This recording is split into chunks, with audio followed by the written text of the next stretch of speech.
Okay, I'm joined with JFB. Who was the first artist that you ever saw scratching? Rock Raider. When was that? Do you remember?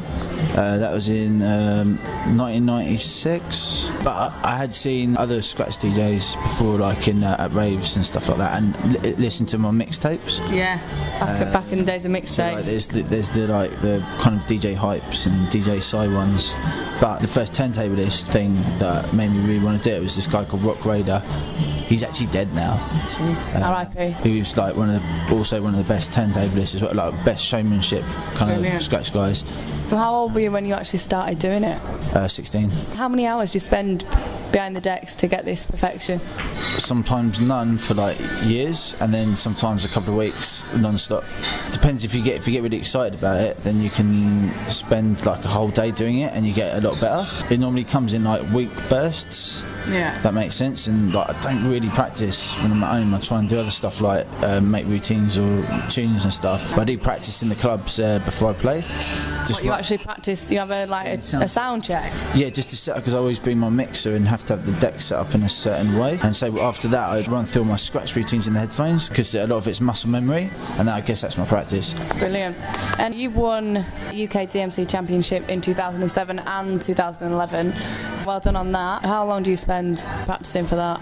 2007, I think it was all last minute and spent like a week and a half on it. 2011, I spent a lot longer. But when I won the UKs and got to do the Worlds, I changed half of it and changed half of it on that one as well. Right, brilliant. Did you win the World one?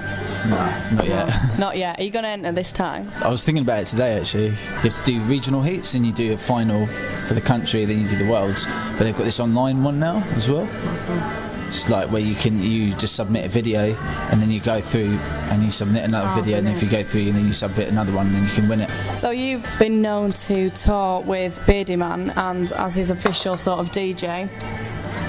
Just want to talk a little bit about that. What's it like to work with Beardyman? Because he's got a very unique style. It must be quite hard trying to adapt your DJ set. How does it work? Well, he puts his microphone into loads of equipment, and then that plugs into my equipment, and then I can record him, and I just get him to do silly things and scratch it back, and it's really silly. He like records something and then you just scratch it while he's doing it, and it all just works simultaneously like that? Something like that, yeah. He doesn't know. Is he a good laugh to work with? Yeah, it's wicked. I actually really like hanging around with him more than working with him, because it makes me feel like I'm 4 years old again. Right, really? Brings out the best in me. Yeah. Okay, tell us a bit about Battle Jam. The next one is happening in Brighton on the Friday the 29th of March at the Haunt. We're now sponsored by Gack and Rain, and this one is me and Ed Solo, and we're doing it at the Haunt Club, which is wicked now, because it's just about the right size, and they've got a wicked sound system, and they are the next new cool club on the block at the moment, because the owners are super nice and people like working with them. Yeah, big up the Haunt. We did a gig there on Friday and it was brilliant. Are you going to have the balcony as well?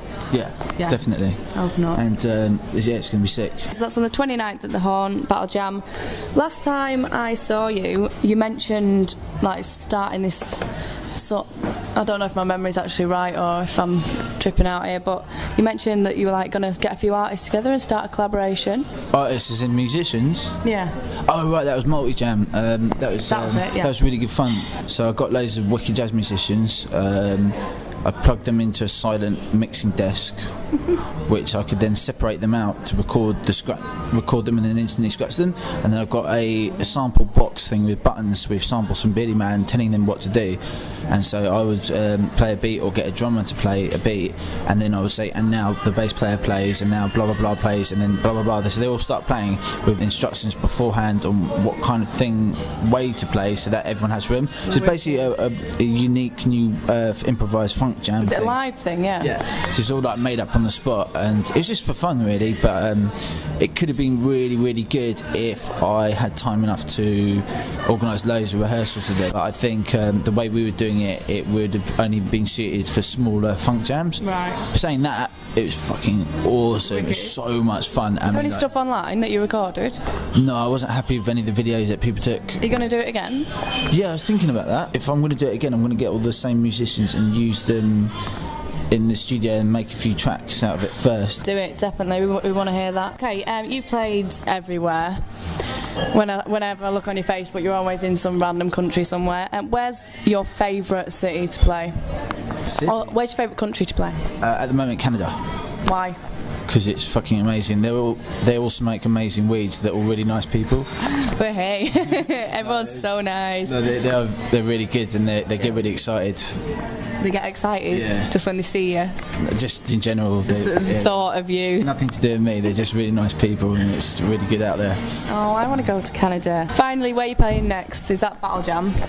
No, this Saturday in a town called Timișoara in Romania. Do you hear that? I was going to say try and get there, but they're not going to be able to try and get to Romania. Thanks, guys. JFB on the Slapbox Show.